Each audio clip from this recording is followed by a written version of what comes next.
Pasteurisation ప్రక్రియను ఎవరు కనుగొన్నారు?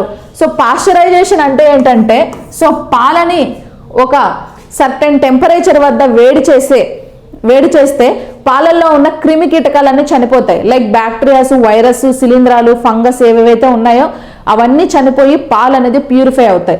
సో అట్లా కాచిన తర్వాత హీట్ చేసిన తర్వాత వాటిని చల్లార్చి ప్యాకెట్లలో వేసి సో ఏం చేస్తారంటే ప్రొడక్షన్ అనేది చేస్తూ ఉంటారు. ఆ ప్రాసెస్ని పాస్చరైజేషన్ అంటారు. అంటే పాలను వేడి చేసే ప్రక్రియ ద్వారా పాలలో ఉన్న క్రిమి కీటకాలను చంపేయడం. ఓకే, దాన్ని పాస్చరైజేషన్ అంటారు. అది ఎవరు కనిపెట్టారు అంటే ఇక్కడ పాస్చర్ అని ఉన్నాడు కదా, అంటే లూయి పాస్చర్. ఓకే, ఈయన పేరుతోనే ఈ పాస్చర్ పేరుతోనే పాస్చరైజేషన్ అని దానికి ఒక పేరు పెట్టారు. లూయి పాస్చర్ అనే సైంటిస్ట్ పాస్చరైజేషన్ అనే ప్రక్రియను తీసుకొచ్చాడు పాలని శుద్ధి చేయడం కోసం. నెక్స్ట్, ఆవు పాలు లేత పసుపు రంగులో ఉండడానికి కారణం ఏంటి అన్నారు. సో ఆవు పాలు పసుపు రంగులో ఉంటాయి. మనకి ఆవు డెలివరీ అయిన తర్వాత మనం చూస్తే జున్ను పాలు ఉంటాయి కదా, సో ఎక్స్పెషల్లీ జున్ను పాలు అనేవి ఎల్లో కలర్లో ఉంటాయి. ఆ ఎల్లో కలర్లో ఉండడానికి రీజన్ ఏంటి అంటే ఆ జున్ను పాలల్లో రైబోఫ్లావిన్ అనే ఒక విటమిన్ అనేది ఉంటుంది. సో దాన్నే మనం B2 విటమిన్ అని చెప్పుకుంటాం. ఇక్కడ B2 విటమిన్ ఎక్కడుందండి? ఇక్కడ ఉంది. సో రైబోఫ్లావిన్ B2 విటమిన్ ఉండడం వల్ల పాలు అనేవి ఎల్లో కలర్లో ఉంటాయి. ఇది చూడండి, థయమిన్ అనేది ఇదేంటంటే B1 విటమిన్, సైంటిఫిక్ నేమ్ అన్నమాట ఇవన్నీ. సో రైబోఫ్లావిన్ అనేది B2 సైంటిఫిక్ నేమ్, నియాసిన్ అనేది B3 సైంటిఫిక్ నేమ్, ఫిల్లోక్వినన్ అనేది K సైంటిఫిక్ నేమ్. థైమిన్ అనేది, ఈ థైమిన్ వల్ల మనందరికీ తెలుసు బెరిబెరి అనే డిసీజ్ వస్తుంది. తవుడులో ఎక్కువ ఉంటుంది, అంటే వడ్లు రైస్లో ఎక్కువ ఉండే విటమిన్ అన్నమాట. నియాసిన్ అనేది సో ఇది B3 విటమిన్. సో ఈ విటమిన్ వల్ల పెల్లగ్రా అనే ఒక స్కిన్ డిసీజ్ అనేది వస్తుంది ఈ విటమిన్ తక్కువైతే. సో ఇది కూడా ఆన్సర్ కాదు. ఫిల్లోక్వినోన్, దీన్నే మనం యాంటీ బ్లీడింగ్ విటమిన్ అంటాం. అంటే బ్లీడింగ్ ఎక్కువ అవుతున్నప్పుడు బ్లడ్ క్లాట్ అవడానికి ఉపయోగించే విటమిన్. మేజర్ యాక్సిడెంట్స్ ఏమైనా జరిగినప్పుడు కూడా ఫస్ట్ మన హాస్పిటల్కి వెళ్తూనే మనకేంటంటే బ్లీడింగ్ని స్టాప్ చేయడం కోసం మనకి ఏమి ఇస్తారంటే K విటమిన్ అనే ఒక ఇంజెక్షన్ని మనకి ఇస్తారనమాట. ఎప్పుడైనా సరే బ్లడ్ బాడీ నుంచి బయటకు వచ్చిన వెంటనే 4 to 5 minutes లోపు బ్లడ్ క్లాట్ అయిపోతుంది. ఇంకా బాగా మేజర్ యాక్సిడెంట్స్ అయ్యి ఎక్కువ బ్లీడ్ అయితే మాత్రం 8 minutes లోపల బ్లడ్ అనేది క్లాట్ అయిపోతుంది అనమాట. ఓకే, ఇది గుర్తుపెట్టుకోవాలి. సో ఇక్కడ ఆవు పాలు లేత పసుపు రంగులు ఉండడానికి కారణం B2 విటమిన్, అదేంటంటే రైబోఫ్లావిన్ అనమాట. ఓకే, నెక్స్ట్ క్వశ్చన్, పిండి పదార్థాలను గుర్తించడానికి చేసే పరీక్ష ఏమిటి అని అడిగారు. పిండి పదార్థాలు అంటే ఏంటి? కిరణజన్య సంయోక్రియ ప్రక్రియ ద్వారా మొక్కలు ఏం చేస్తాయంటే పిండి పదార్థాలను ప్రిపేర్ చేసుకుంటాయి.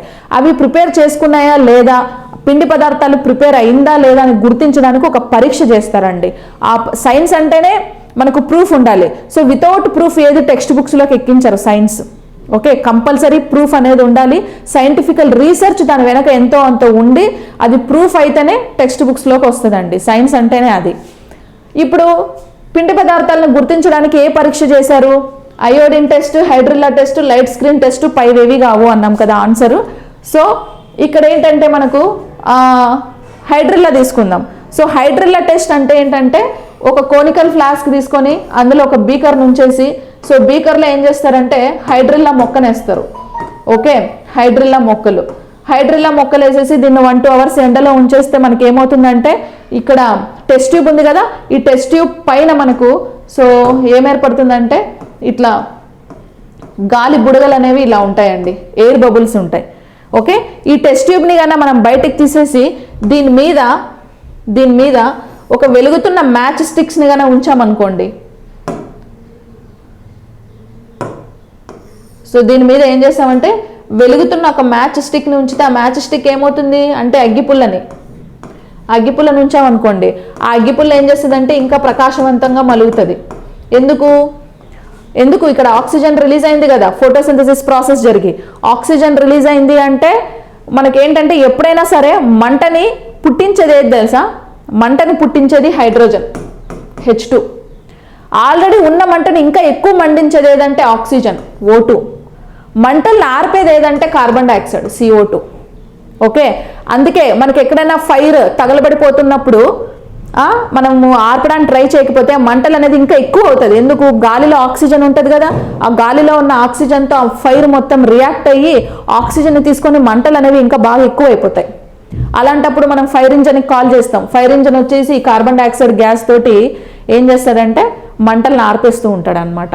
ఓకే, దీనికోసం చేసే పరీక్షే ఈ హైడ్రిల్లా టెస్ట్. మరి లైట్ స్క్రీన్ టెస్ట్ ఎందుకు చేస్తారు?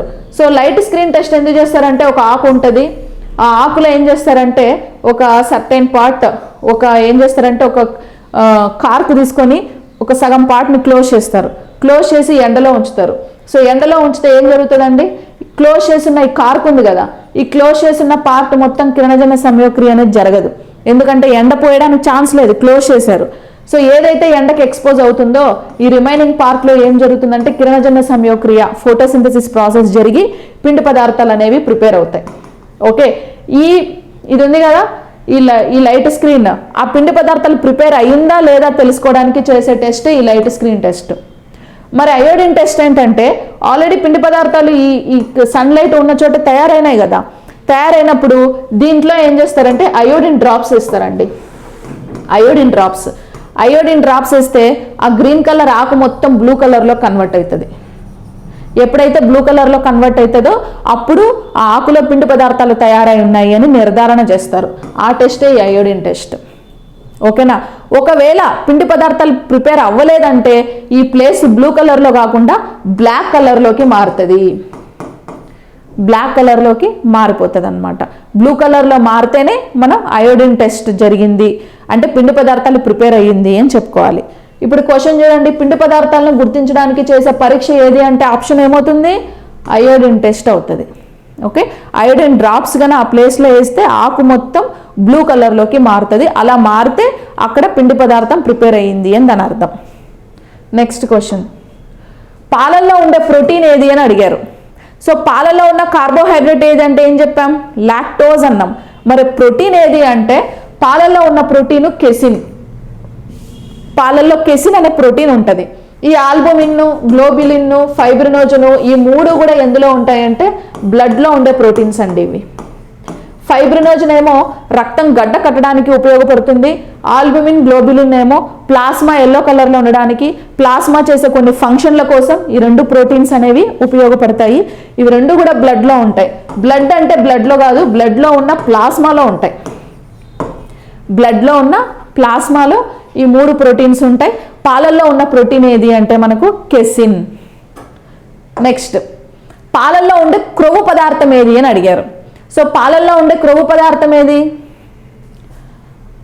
Ascorbic acid, lactic acid, steric acid, malic acid. So పాలు అనగానే మనకు లాక్టో అనే వర్డ్ గుర్తు రావాలి అంతే. పిండి పదార్థం అయితే లాక్టోస్, బ్యాక్టీరియా అయితే లాక్టోబాసిల్లస్, క్రొవ్వు అయితే లాక్టిక్ యాసిడ్, మెజర్మెంట్ అయితే లాక్టోమీటర్, అన్ని లాక్టోనేగా. ఓకే, సో లాక్టిక్ యాసిడ్ అనేది పాలల్లో ఉంటుంది. సో ఆస్కార్బిక్ యాసిడ్ అనేది సి విటమిన్ యొక్క సైంటిఫిక్ నేమ్ అండి, అదొక యాసిడ్ కాదు. సో మనకి ఏంటంటే పాలల్లో ఉండే క్రొవ్వు పదార్థం ఏది అంటే లాక్టిక్ యాసిడ్ అని చెప్పాలి. ఓకే, నెక్స్ట్ క్వశ్చన్ ఏంటంటే పాలల్లో ఉన్న ఖనిజ లవణాలు ఏవి అని అన్నారు. ఓకే, ఖనిజ లవణాలు అంటే ఏంటి, మినరల్స్. ఇందాకే చెప్పాం కదా, పాలల్లో carbohydrates, proteins, fat, minerals, vitamins ఉంటాయి. సో ఆ మినరల్సే ఈ ఖనిజ లవణాలు అనమాట. సో పాలల్లో ఏ ఖనిజ లవణాలు ఉంటాయి చూడండి. ఆప్షన్, కాల్షియం, ఐరన్ అన్నారు, కాల్షియం, మెగ్నీషియం అన్నారు, సోడియం, పొటాషియం అన్నారు, పైవన్నీ అన్నారు. ఓకే, సో వీటిలో మనం అబ్జర్వ్ చేస్తే కాల్షియం, ఐరన్, పాలల్లో కాల్షియం ఉంటుంది, మనం ఇదివరకే చెప్పుకున్నాం. ఓకే, కాబట్టి కాల్షియం అనేది ఫస్ట్ ఆప్షన్లో ఉంది, సెకండ్ ఆప్షన్లో ఉంది, థర్డ్ ఆప్షన్లో లేదు, ఫోర్త్ ఆప్షన్ పైవన్నీ అన్నాడు. థర్డ్ ఆప్షన్లో లేదు కాబట్టి థర్డ్ ఆప్షన్ని ఎలిమినేట్ చేస్తాం. ఓకే, కాల్షియం అనేది పాలల్లో ఉంటుంది అని మనం ఇందాక చెప్పాం కదా లాస్ట్ క్వశ్చన్లో. కాల్షియం ఉంది కాబట్టే మనకేంటంటే పాలు బాగా తాగడం వల్ల ఏమవుతుందంటే ఆ బోన్లో ఆ ఎనర్జీ, ఆ మజిల్లో ఆ ఎనర్జీ, మనకేంటంటే శరీరం పెరుగుదల అంటే బాడీ డెవలప్మెంట్ ఇవన్నీ ఉంటాయన్నమాట. ఓకే, కాబట్టి కాల్షియం ఉంటుంది. థర్డ్ ఆప్షన్లో లేదు కాబట్టి అది ఎలిమినేట్ చేసాం. పైవన్నీ అన్నారు, పైవన్నీ అన్నప్పుడు థర్డ్ ఎలిమినేట్ అయినప్పుడు పైవన్నీ రాదు కదా. సో పైవన్నీ కూడా ఫోర్త్ కూడా ఎలిమినేట్ అనమాట. Next, calcium, iron, calcium, magnesium అని ఉంది. ఇవి రెండిట్లో కూడా కాల్షియం అనే ఆప్షన్ ఉంది. బట్ ఐరన్ ఉంటుందా, మెగ్నీషియం ఉంటుందా అంటే ఐరన్ కాంబినేషన్ ఉంటుంది. ఓకే, కాబట్టి first option right.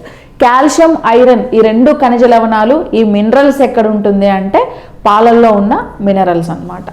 Okay, next ఇది కూడా ఎలిమినేట్, సెకండ్ ఆప్షన్ కూడా ఎలిమినేట్. రైట్ ఆప్షన్ ఏంటంటే కాల్షియం అండి. కాల్షియము ఐరన్ రెండు మనకు పాలల్లో ఉంటాయి అన్నమాట.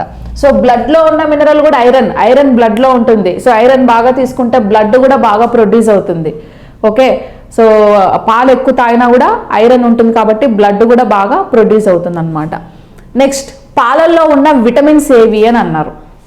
పాలల్లో ఉన్న విటమిన్స్ ఆల్రెడీ చెప్పిన, ఎక్సెప్ట్ సి రిమైనింగ్ అన్ని విటమిన్స్ పాలల్లో ఉంటాయి అనేసి మనం చెప్పుకున్నాం. బేసిక్గా విటమిన్స్ అనేవి మనకు 2 రకాలు ఉంటాయండి. సో ఏంటేంటివి అవి అంటే డిజాల్వ్డ్ ఇన్ ఫ్యాట్ అంటే క్రొవ్వులో కరిగే విటమిన్స్, డిజాల్వ్డ్ ఇన్ వాటర్లో కరిగే విటమిన్స్ అని మనకు 2 రకాల విటమిన్స్ అని ఉంటాయి. ఓకే, సో క్రొవ్వులో కరిగే విటమిన్స్, ఫ్యాట్లో ఏ విటమిన్స్ కరుగుతాయి అంటే ఏ, డి, ఈ, కే, ఈ 4 విటమిన్స్ ఫ్యాట్లో కరుగుతాయి. ఫ్యాట్ అంటే ఏదైనా తీసుకోవచ్చు. సో ఆల్కహాల్ కూడా తీసుకోవచ్చు, ఇథిలిన్, ఇవన్నీ ఫ్యాట్ కదా. సో ఇందులో ఏమవుతుందంటే ఈ విటమిన్స్ అన్ని కరిగిపోతాయి అన్నమాట. నెక్స్ట్ వాటర్లో డిజాల్వ్ అయ్యేవంటే వాటర్ తీసుకొని వాటర్లో ఏ విటమిన్స్ అన్ని కరుగుతాయో వాటిని వాటర్లో డిజాల్వ్ అయ్యే విటమిన్స్ అంటాం. వీటికి ఎగ్జాంపుల్ ఏదంటే B vitamin and C vitamin. So B అని చెప్పుకున్నప్పుడు మనం all B complex related vitamins అన్నీ కూడా మనకు ఈ బి విటమిన్ కింద వస్తాయి. So B complex related vitamins ఏవే ఉన్నాయి అంటే సో చూడండి B1, B2, B3, okay, B5, B7, B9, B12 ఇవన్నీ కూడా మనకు బి కాంప్లెక్స్ విటమిన్స్ అన్నమాట. B1, B2, B3, B5, B7, B9, B12 ఈ B vitamins plus C vitamin. So ఇవన్నీ ఈ 2 ఏంటంటే వాటర్లో కరిగేవి, ఈ 4 ఏంటంటే ఫ్యాట్లో కరిగేవి. ఇట్లా 2 రకాల విటమిన్స్ ఉంటాయి. ఓకే, బట్ ఇక్కడ చూడండి కొన్ని రకాల ఫుడ్ మెటీరియల్లో పదార్థాల్లో కొన్ని రకాల విటమిన్స్ అనేవి మనం అబ్జర్వ్ చేస్తాం. ఓకే, బట్ ఎక్స్పెషల్లీ మనకు క్వశ్చన్ ఇక్కడ పాలల్లో అన్నాడు, మిల్క్లో ఉన్న విటమిన్స్ ఏవి అని చెప్పి అడిగారు. సో మిల్క్లో ఉన్న విటమిన్స్ ఏవి అంటే మనం ఏం చెప్పాలండి, ఇక్కడ ఏం చెప్పాలి, మిల్క్లో అన్నీ ఉంటాయి. ఏడిఈకే, ఏ నుంచి కే వరకు అన్ని రకాల విటమిన్స్ మిల్క్లో ఉంటాయి. ప్లస్ బి విటమిన్ కూడా మిల్క్లో ఉంటుంది. సి విటమిన్ మిల్క్లో ఉండదు. ఓకే, సి విటమిన్ మిల్క్లో ఉండదు. కాబట్టి ఇక్కడ మనకు ఆన్సర్ ఏదవుతుంది అప్పుడు, పాలల్లో ఉన్న విటమిన్స్ ఏవి అంటే vitamin ADEK, next vitamin B1, B2, B3, vitamin A, B5, B6, B7, B9, B12 ఉంది, పైవన్నీ అని ఉన్నాయి. చూడండి ఉన్న విటమిన్లు ఏవి అన్నారు. సి తప్ప అన్నీ ఉన్నాయని చెప్పుకున్నాం. మనం ఇక్కడ సి ఎక్కడెక్కడ ఉందో వాటిని ఎలిమినేట్ చేసేసి మిగతావన్నీ ఇందులో ఉన్నాయి అని రాయొచ్చు. ఆప్షన్ 1 చూస్తే ఏ ఉంది, డి ఉంది, ఈ ఉంది, కే ఉంది. సో ఈ 4 ఉన్నాయని చెప్పుకున్నాం కదా, ఇందులో సి లేదు కాబట్టి ఇది రైట్ ఆన్సర్ అయ్యే ఛాన్స్ ఉంది. సెకండ్ చూస్తే విటమిన్ B1, B2, B3 అన్నారు. So already B1, B2, B3 కూడా పాలల్లో ఉంటాయని మనం చెప్పుకున్నాం కాబట్టి ఇది కూడా రైట్ ఆన్సర్ అవుతుంది. నెక్స్ట్ థర్డ్ చూడండి, విటమిన్ ఏ ఉంది, B5 ఉంది, B6 ఉంది, B7 ఉంది, B9 ఉంది, B12 కూడా ఉంది.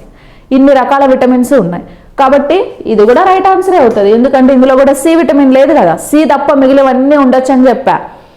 లాస్ట్ చూడండి పైవన్నీ. సో ఆన్సర్ ఏమవుతుందంటే ఇక్కడ పైవన్నీ అవుతుంది అనమాట. ఓకే, సో ఏ ఉంది, డి ఉంది, ఈ ఉంది, కే ఉంది, ఆల్ బి కాంప్లెక్స్ రిలేటెడ్ ఉంది, అన్నీ ఉన్నాయి, సి తప్ప కదా. సో సి ఇక్కడ ఇందులో లేదు కాబట్టి పైవన్నీ ఆప్షన్ మనం క్లిక్ చేయాలి. నెక్స్ట్ క్వశ్చన్ చూడండి, పాలల్లో లేని విటమిన్ ఏది?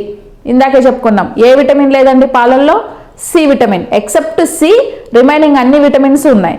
సో ఇప్పుడు ఇక్కడ సి ఎక్కడుంది, vitamin B2, B7, vitamin K, vitamin C, vitamin B12, K అని అన్నాం. ఓకే, మళ్ళీ ఇందులో ఏబి సరైనది, బి మాత్రమే సరైనది, సి మాత్రమే సరైనది, పైవన్నీ సరైనవి అని అన్నాము. సో ఏబి సరైనవి, ఏలో B2, B7, విటమిన్ కే అని అన్నాం. ఓకే, ఇవన్నీ ఉన్నాయి. ఇది అడిగింది ఏంటి, లేని విటమిన్ అన్నాడు, ఇవన్నీ ఉన్నాయి కాబట్టి ఇది రాంగ్.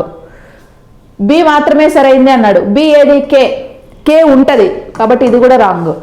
సి మాత్రమే సరైనది అంటే సి, సి విటమిన్ ఉంటుందా, ఉండదు. లేని విటమిన్ ఏది, సి విటమిన్. ఓకే, పైవన్నీ సరైనవి అన్నాడు. సో పైవన్నీ సరైనవి కాదు కదా, సి విటమిన్.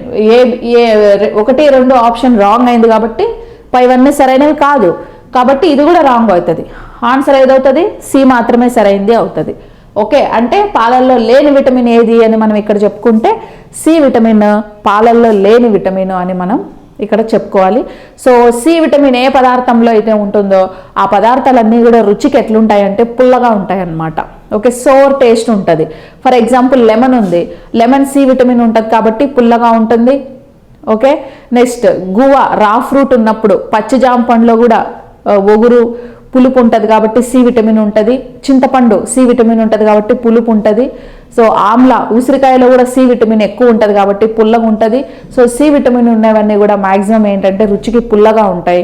సో పాలు పుల్లగా ఉంటాయా? ఉండవు, తీయగా ఉంటాయి. ఎందుకంటే అందులో చక్కెర పదార్థం ఉంటుంది కాబట్టి పాలల్లో ఏంటి అంటే సి విటమిన్ అనేది ఉండదు. సో పాలు పుల్లగా ఉంటే పిల్లలు ఆ పాలు కూడా తాగరు.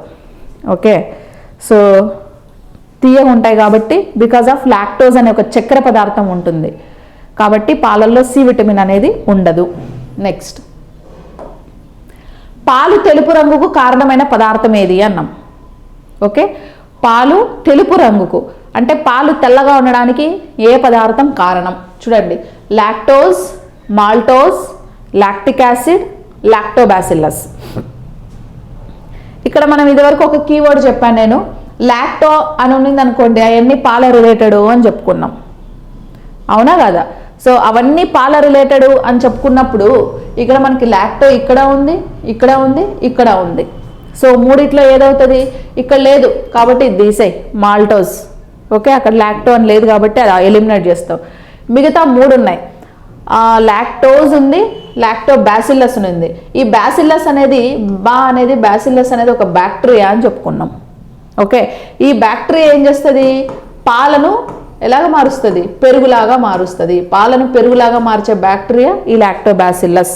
కాబట్టి ఇది కూడా తీసేయి, ఇది ఒక బ్యాక్టీరియా కాబట్టి. ఓకే, నెక్స్ట్ థింగ్, లాక్టోజ్ ఉంది, లాక్టిక్ యాసిడ్ అని ఉంది. లాక్టోజ్ అనేది అది ఒక కార్బోహైడ్రేట్ చక్కెర పదార్థం అని చెప్పుకున్నాం, లాక్టోజ్. నెక్స్ట్ లాక్టిక్ యాసిడ్ అదొక ఫ్యాట్. ఓకే, కొవ్వు పదార్థం. సో ఇదొక ఫ్యాట్, కొవ్వు పదార్థం. మరి పాలు తెలుపు రంగుకు కారణమైన పదార్థం ఏది అంటే ఇక్కడ సో లాక్టిక్ యాసిడ్ అన్నమాట. ఓకే, పాలు తెలుపు రంగులో ఉండడానికి కారణం లాక్టిక్ యాసిడ్ అనే ఒక క్రొవ్వు పదార్థం పాలల్లో ఉండడం వల్ల తెలుపు రంగు ఉంటుంది.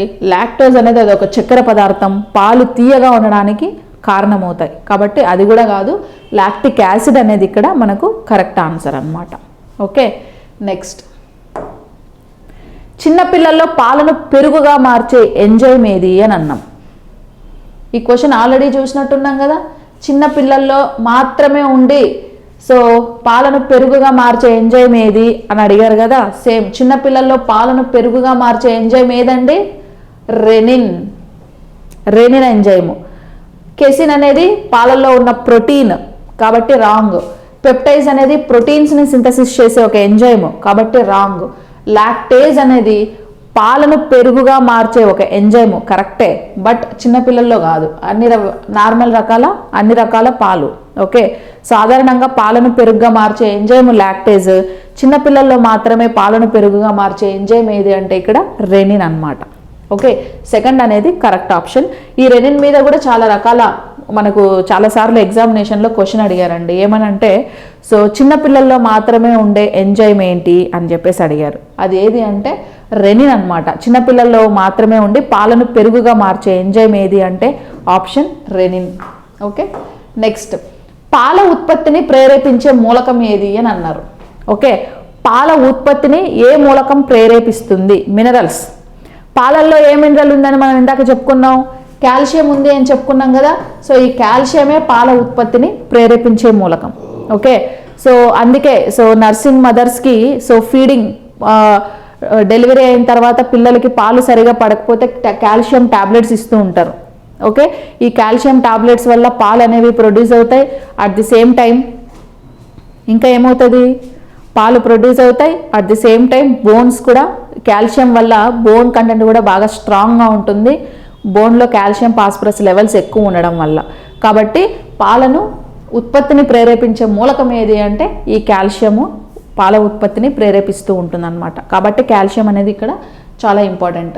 ఐరన్ కూడా ఉంటుంది పాలల్లో, బట్ ఉత్పత్తిని ఎక్కువగా ప్రేరేపించేది ఏది అంటే మనం కాల్షియం అనే చెప్పుకోవాలి.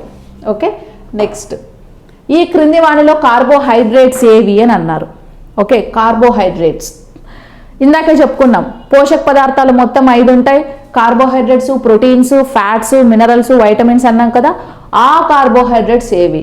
కార్బోహైడ్రేట్స్ ఫస్ట్ ఏవి అని తెలియాలంటే మనకు కార్బోహైడ్రేట్స్ అంటే ఏంటి, అవి ఎన్ని రకాలు తెలిస్తే అవి ఏవో తెలుస్తాయి. కార్బోహైడ్రేట్స్ సో కిరణజన్య సంయోగక్రియ ప్రాసెస్లో మొక్కలు ఏర్పరిచేవి. ఓకే, ఇందులో రకరకాల కార్బోహైడ్రేట్స్ మనకు ఉంటాయి. వాటిని మనం మోనోసాకరైడ్స్, నెక్స్ట్ వచ్చేసి డైసాకరైడ్స్, నెక్స్ట్ వచ్చేసి polysaccharides,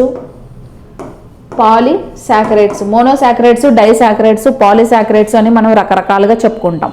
okay, monosaccharides, disaccharides, polysaccharides. సాకరైడ్ అంటేనే ఒక చక్కెర పదార్థం అని దాని అర్థం. ఓకే, సాకరైడ్ అంటే ఏంటండి, చక్కెర పదార్థం. మోనోసాకరైడ్ అన్నా, పాలీసాకరైడ్ అన్నా, డైసాకరైడ్ అన్నా. సో సాకరైడ్స్ అంటే చక్కెర పదార్థం. మోనో అంటే సింగిల్, మోనో అంటే ఒకే చక్కెర పదార్థం ఉంటే దాన్ని మోనోసాకరైడ్ అంటాం. డై అంటే డబల్, 2 చక్కెర పదార్థాలు ఉంటే దాన్ని మనం డైసాకరైడ్ అంటాం. డై అంటే 2 కదా. పాలీ అంటే ఏంటంటే 2 కంటే ఎక్కువ చక్కెర పదార్థాలు ఉన్న వాటిని మనం పాలీసాకరైడ్స్ అని చెప్పేసి చెప్పుకుంటాం. ఇట్లా 3 రకాల కార్బోహైడ్రేట్స్ అనేవి మనము అబ్జర్వ్ చేయడం జరుగుతుంది అన్నమాట. ఓకే, ఇప్పుడు చూడండి, ఈ క్రింది వానిలో కార్బోహైడ్రేట్స్ ఏవి అంటే మోనోసాకరైడ్ కూడా ఒక కార్బోహైడ్రేటే, డైసాకరైడ్ కూడా ఒక కార్బోహైడ్రేటే, పాలీసాకరైడ్ కూడా ఒక కార్బోహైడ్రేటే. 3 కార్బోహైడ్రేట్సే కాబట్టి ఆన్సర్ ఏమవుతుందంటే పైవన్నీ అవుతుంది.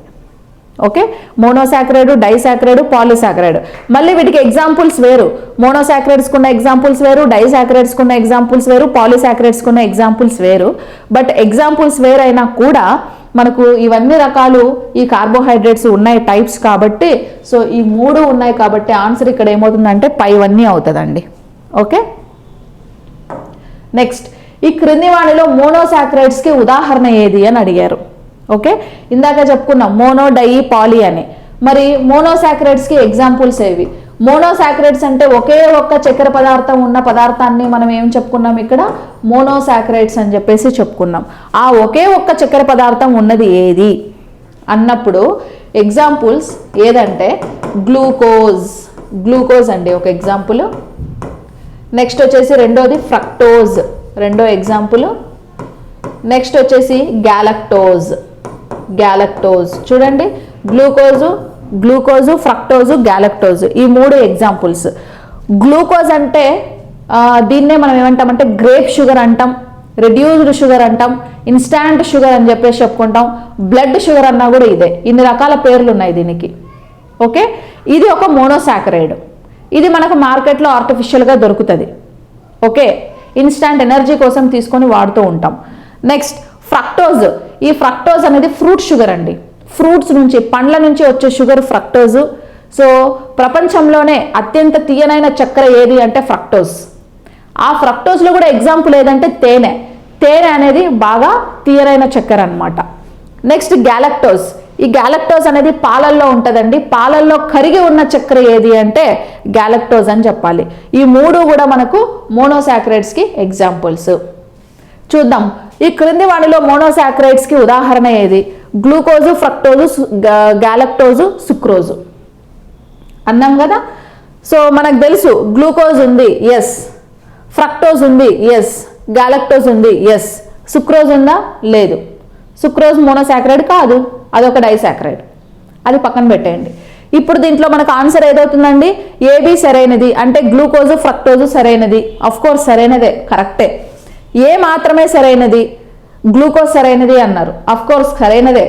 ఓకే, కానీ ఫ్రక్టోజ్, గ్యాలక్టోజ్ కూడా సరైనదే కదా, కాబట్టి ఇది కూడా కాదు, రాంగ్.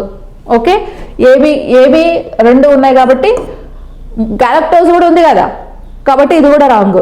ఏబిసి సరైనది అంటే గ్లూకోజు, ఫ్రక్టోజు, గ్యాలక్టోజు ఈ 3 కూడా ఉన్నాయి కాబట్టి ఏబిసి సరైనది. ఇక్కడ ఏదండి? ఏబిసి అనేది సరైనది. డి మాత్రమే సరైనది. డి కానే కాదు అసలు. సుక్రోజు మోనోసాకరైడ్ కానే కాదు. సో అది కూడా రాంగ్ ఆన్సరే. మనకు కరెక్ట్ ఆప్షన్ ఏదైతుందంటే ఏబిసి సరైనవి అవుతుంది.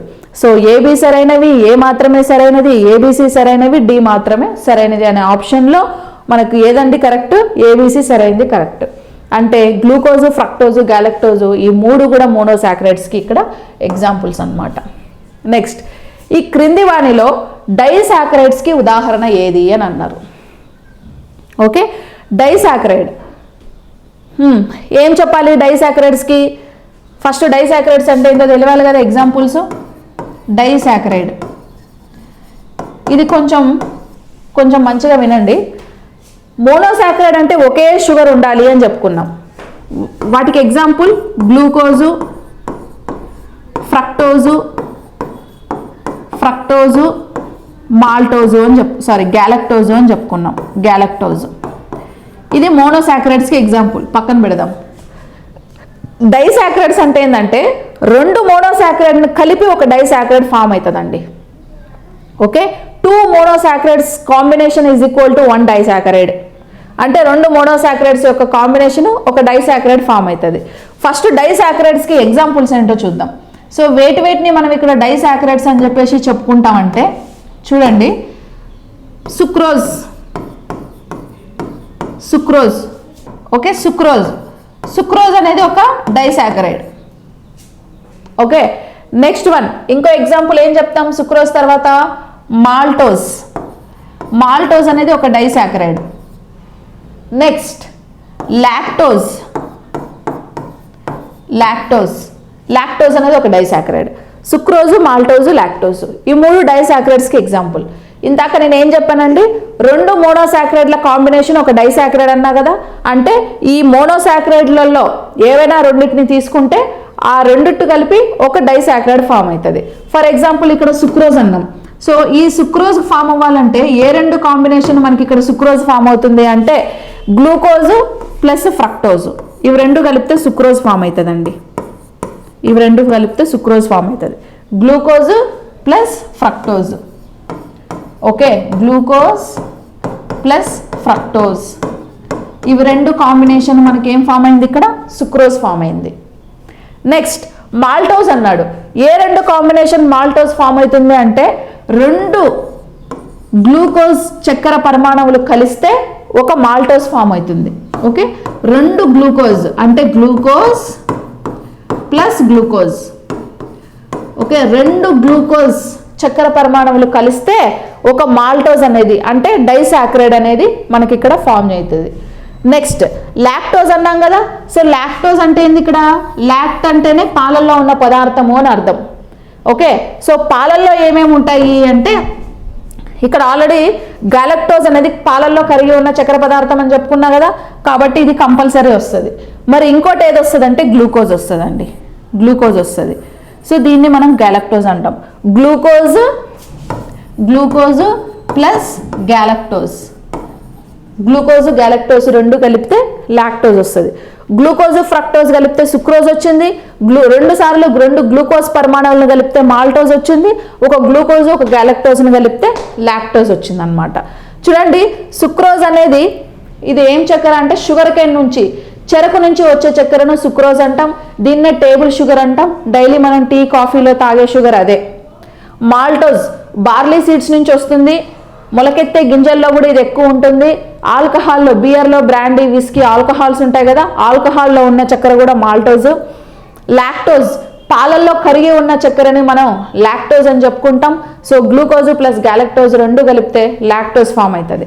ఇక్కడ అబ్జర్వ్ చేస్తే సో మూడిట్లో కూడా కామన్గా ఉన్నది ఏంటండి? గ్లూకోజ్ అనేది మూడిట్లో కామన్గా ఉంటుంది. ఓకే, కాబట్టి సో ఎక్కువ ఎనర్జెటిక్ షుగర్ ఏది అంటే మనకు డైలీ మనం తీసుకునే షుగర్ గ్లూకోజ్. ఏం తీసుకున్నా గ్లూకోజ్ ఉంటుంది కాబట్టి బాడీలో బ్లడ్లో ఎక్కువ ఉండే షుగర్ పర్సంటేజ్ ఏది అంటే గ్లూకోజ్ పర్సంటేజ్ బ్లడ్లో ఎక్కువ ఉంటుంది. ఎందుకంటే ప్రతి దాంట్లో కాంబినేషన్లో కూడా మనకి గ్లూకోజ్ ఉంది కాబట్టి. ఓకే, సో ఇప్పుడు చూడండి, ఈ క్రింది వాటిలో డైసాకరైడ్స్కి ఉదాహరణ అన్నారు. ఇక్కడ డైసాకరైడ్స్ ఏం చెప్పా? సుక్రోజు, మాల్టోజు, లాక్టోజ్ అని చెప్పా. ఇక్కడ ఏమిచ్చారు? సుక్రోజు, మాల్టోజు, లాక్టోజ్ మూడు ఇచ్చారు. డి పైవేవి కావన్నారు. ఓకే, పైవన్నీ అవుతున్నాయి కదా, ఈ మూడు ఎగ్జాంపుల్స్ కదా. డి మాత్రమే సరైంది, పైవేవి కాదంట. కాబట్టి రాంగ్ ఆన్సర్. ఏబిసి సరైనవి, sucrose maltose lactose, sucrose maltose lactose 3 చెప్పా కాబట్టి ఏబిసి సరైనవి కరెక్ట్ అవుతుంది. ఏ మరియు సి సరైనది కరెక్టే, బట్ బి కూడా కరెక్టే కాబట్టి ఇది రాంగ్ అవుతుంది. పైవేవి కాదు, పైన ఇది అవుతుంది కాబట్టి ఇది ఏది కాదు కూడా రాంగ్ అవుతుంది. ఓకే, అప్పుడు ఆన్సర్ ఏమవుతుందండి? ఏబిసి సరైనది. సుక్రోజు మాల్టోజు లాక్టోజు, సుక్రోజు మాల్టోజు లాక్టోజు మనకి ఇక్కడ కరెక్ట్ ఆన్సర్ అన్నమాట. ఓకే, సో నెక్స్ట్ క్వశ్చన్, ఈ క్రింది వాణిలో పాలీసాక్రైడ్స్కి ఉదాహరణ ఏది అని అన్నారు. ఓకే, సో పాలీసాక్రైడ్స్, ఇందాక మోనోసాక్రైడ్స్ ఏంటో చెప్పుకున్నాం, డైసాక్రైడ్స్ చెప్పుకున్నాం ఎగ్జాంపుల్స్. ఇప్పుడు పాలీసాక్రైడ్స్ ఎగ్జాంపుల్స్ అడిగారు కదా. సో పాలీసాక్రైడ్స్ అంటే ఏంటంటే, మోనోసాక్రైడ్స్ అంటే ఓన్లీ వన్ షుగర్ కంటెంట్ ఉన్న మెటీరియల్స్ని, పదార్థాలని మనం మోనోసాక్రైడ్స్ అన్నాం. 2 మోనోసాక్రైడ్స్ కలిసి ఉన్న కాంబినేషన్ని డైసాక్రైడ్స్ అన్నాం. పాలీ అంటే ఏంటంటే, సో పాలీ 2 ఆర్ మోర్, 2 కంటే ఎక్కువ. ఓకే, మోనోసాక్రైడ్ల యొక్క కాంబినేషన్ని మనం ఏం చెప్తామంటే పాలీసాక్రైడ్స్ అని చెప్పేసి ఇక్కడ చెప్పుకుంటాం. ఈ పాలీసాక్రైడ్స్కి ఎగ్జాంపుల్స్ ఏమని మనం చెప్పుకోవచ్చు అంటే స్టార్చ్ అండి. Okay, starch. ఈ స్టార్చ్ అనేది ఎక్కడ ఉంటుందంటే మొక్కల యొక్క కణ కవచాలలో ఈ స్టార్చ్ అనేది ఉంటుంది. మొక్కల కణ కవచాలు అంటే ఏంటి అంటే, ఫర్ ఎగ్జాంపుల్ మనకి ఎట్లాగో స్కిన్ మీద అవుటర్ లేయర్ ఉందో, ఓకే, దాని కింద మనకి కొలెస్ట్రాల్ ఎలా ఉందో, సేమ్ మొక్కలకు కూడా ఏమవుతుందంటే దాని యొక్క అప్పర్ డెర్మిస్ కింద అంటే బాహ్య చర్మం క్రింద, సో దాన్ని మనం కణ కవచం అని చెప్పేసి చెప్పుకుంటాం. ఆ ప్లేస్లో ఈ స్టార్చ్ అనేది ఉంటుంది. స్టార్చ్ అంటే ఇది కూడా ఒక కార్బోహైడ్రేటే. ఓకే, సో కాకపోతే పాలీసాక్రైడ్ కార్బోహైడ్రేట్ అన్నమాట. ఓకే, స్టార్చ్ రూపంలో మొక్కలలో నిల్వ ఉంటుంది. Next one cellulose. Okay, cellulose కూడా ఒక పాలీసాక్రైడే. ఇది కూడా మనకు మొక్కలలోనే ఉంటుంది అనమాట సెల్యులోజ్. అంటే ఇవన్నీ ఏంటంటే పీచు పదార్థాలు, కొంచెం డైజెషన్ అవ్వడానికి సో కొంచెం టైం ఎక్కువ పడుతుంది అనమాట. ఓకే, మోనోసాక్రైడ్ అనుకోండి ఈజీగా డైజెషన్ అవుతుంది. డైసాక్రైడ్ అనుకోండి మోనోసాక్రైడ్తో కంపేర్ చేస్తే కొంచెం లేట్గా డైజెషన్ అవుతుంది, అంటే డిజాల్వ్ అవుతుంది. పాలీసాక్రైడ్ అనుకోండి ఇంకొంచెం టైం తీసుకుంటుంది. దీనికి మనం ఎగ్జాంపుల్స్ చూస్తే, ఒకవేళ చూడండి, ఒక గ్లాస్ తీసుకుందాం. ఓకే, ఒక గ్లాస్ తీసుకుందాం. ఈ గ్లాస్లో మనం ఏం చేద్దామంటే, ఫర్ ఎగ్జాంపుల్ ఇట్లా ఒక 2 గ్లాసులు తీసుకుందాం. ఓకే, ఇందులో వాటర్ వేసుకుందాం. వాటర్ వేసి ఒక దాంట్లోనేమో గ్లూకోజ్ వేద్దాం, ఇంకో దాంట్లోనేమో సుక్రోజ్ వేద్దాం. ఓకే, గ్లూకోజ్ అంటే ఏంది? మార్కెట్లో దొరుకుతుంది గ్లూకోజ్ పౌడర్, అది. సుక్రోజ్ అంటే ఏంది? చక్కెర అని చెప్పుకున్నాం కదా. సుక్రోజ్ అంటే మనం వాడే చక్కెర, ఆ చక్కెర. సో గ్లూకోజ్ తొందరగా కరుగుతుందా, సుక్రోజ్ తొందరగా కరుగుతుందా అండి? గ్లూకోజ్ తొందరగా కరిగేస్తుందా, చక్కెర తొందరగా కరుగుతుందా? గ్లూకోజ్ పౌడర్ ఇట్లా వేయంగానే వెంటనే డిజాల్వ్ అయిపోతుంది కదా, వేయంగానే కరిగిపోతుంది, తాగేస్తాం గ్లాసులో వేసుకొని. అదే చక్కెర అనుకోండి, ఆ చక్కెర స్ఫటికాలు ఉంటాయి కదా కొంచెం, ఆ చక్కెర కరగడం ఏమవుతుందంటే కొంచెం లేట్ అవుతుంది. ఓకే, మీకు చక్కెరను మిక్సీలో కొట్టి పౌడర్ చేసేసినా కూడా గ్లూకోజ్తో కంపేర్ చేస్తే అది కొంచెం లేట్గానే కరుగుతుంది. ఎందుకు? ఇది డైసాక్రైడ్ కాబట్టి, ఇది మోనోసాక్రైడ్ కాబట్టి. సో డైసాక్రైడ్ కరగాలంటే ఫస్ట్ ఏం చేయాలి? ఈ డైసాక్రైడ్ ఫస్ట్ మోనోసాక్రైడ్గా కన్వర్ట్ అవ్వాలి, ఆ మోనోసాక్రైడ్ తర్వాత సింథసిస్ కావాలి, కరగాలి. కాబట్టి compare to monosaccharide, disaccharides it will take some more time to dissolve. కరగడానికి కొంచెం ఎక్కువ టైంని తీసుకుంటుంది అనమాట. ఓకే, అదే పాలీసాక్రైడ్ అనుకోండి ఇంకా ఎక్కువ టైం తీసుకుంటుంది, అంత ఈజీగా డైజెషన్ కాదు. సో ఈ సెల్యులోజ్ అనేది, సెల్యులోజ్ అంటే మొక్కలలో ఉంటుంది. ఫర్ ఎగ్జాంపుల్ నెమరు వేసే జంతువులు లైక్ ఆవులు, మేకలు, గేదెలు ఉన్నాయి కదా, సో గడ్డి తింటూ ఉంటాయి. ఆ గడ్డే సెల్యులోజ్ స్టార్చ్ అండి. ఆ గడ్డిని తిని కూడా అవి ఎట్లా కరిగించుకుంటాయి? వాటిల్లో ఏంటంటే ఆవులలో సెల్యులేజ్ అని ఒక ఎంజైమ్ రిలీజ్ అవుతుంది. ఓకే, ఆ సెల్యులేజ్ అనే ఒక ఎంజైము సెల్యులోజ్ని కరిగిస్తుంది. మరి మనలో సెల్యులోజ్ ఎంజైమ్ ఉత్పత్తి అవుతుందా అంటే ఉత్పత్తి కాదండి. ఎందుకు కాదంటే, సో ఆవులలో ఏంటంటే అపెండిక్స్ అని ఒక పార్ట్ ఉంటుంది. ఆ అపెండిక్స్ అనేది యాక్టివ్ కాబట్టి అపెండిక్స్ సెల్యులేజ్ అనే ఎంజైమ్ని రిలీజ్ చేసి సెల్యులోజ్ని కరిగిస్తుంది. మన ఒంట్లో అపెండిక్స్ అంటే ఉండుకం అనేది ఇనాక్టివ్ కదా, అది ఒక అవశేష అవయవం, మనలో పనిచేయదు. కాబట్టి సెల్యులేజ్ అనే ఎంజైమ్ రిలీజ్ అవ్వదు కాబట్టి సెల్యులోజ్ అనేది కరగదు. ఇఫ్ ఇన్ కేస్ మనకు కూడా అపెండిక్స్ యాక్టివ్లో ఉండి సెల్యులేజ్ అనే ఎంజైమ్ని రిలీజ్ చేస్తే మనం గడ్డి తిన్నా కూడా అరిగిపోతుంది. ఓకేనా? అది ఎందుకు ఇనాక్టివ్ అంటే, ఫర్ ఎగ్జాంపుల్ ఆది మానవులకు ఒక తోక ఉండేది కదా, ఆ తోక దేని నుంచి వచ్చింది? అపెండిక్స్ వచ్చింది.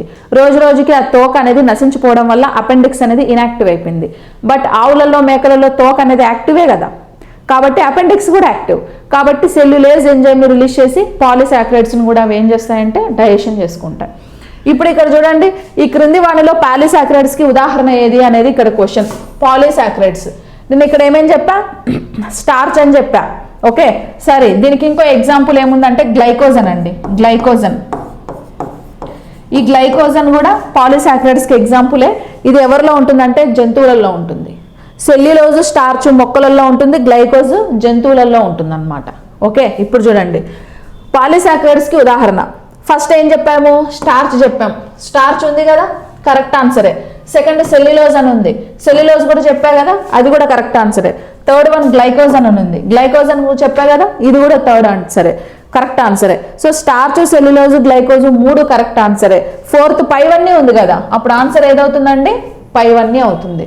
సో ఇవన్నీ మనకి ఎగ్జామ్ పాయింట్ ఆఫ్ వ్యూలో monosaccharides examples important. Glucose, sucrose, galactose. Disaccharides examples కూడా ఇంపార్టెంటే. Sucrose, maltose, lactose. Polysaccharides examples కూడా ఇంపార్టెంటే, లైక్ స్టార్చ్, సెల్యులోజ్, గ్లైకోజన్. ఈ ఎగ్జాంపుల్స్ అన్ని నీట్గా గుర్తుండాలి. ఓకే, ఎక్కువగా డైసాక్రైడ్ కాంబినేషన్ అడుగుతారు. డైసాక్రైడ్ సుక్రోజ్ కాబట్టి ఏ రెండు మోనోసాక్రైడ్స్ని కలిపితే సుక్రోజ్ వస్తుంది అని అడుగుతారు. ఓకే, మ్యాచ్ ద ఫాలోయింగ్లో ఒక సైడ్ మనకు చక్కెర పదార్థాలన్నీ ఇచ్చేసి ఇంకో సైడ్ అందులో ఉన్న ఏ పదార్థంలో ఏ చక్కెర ఉంటుందని అడిగి మ్యాచ్ ద ఫాలోయింగ్ క్వశ్చన్స్ కూడా మనకి ఇందులో చాలా ఇంపార్టెంట్ అన్నమాట. ఓకే.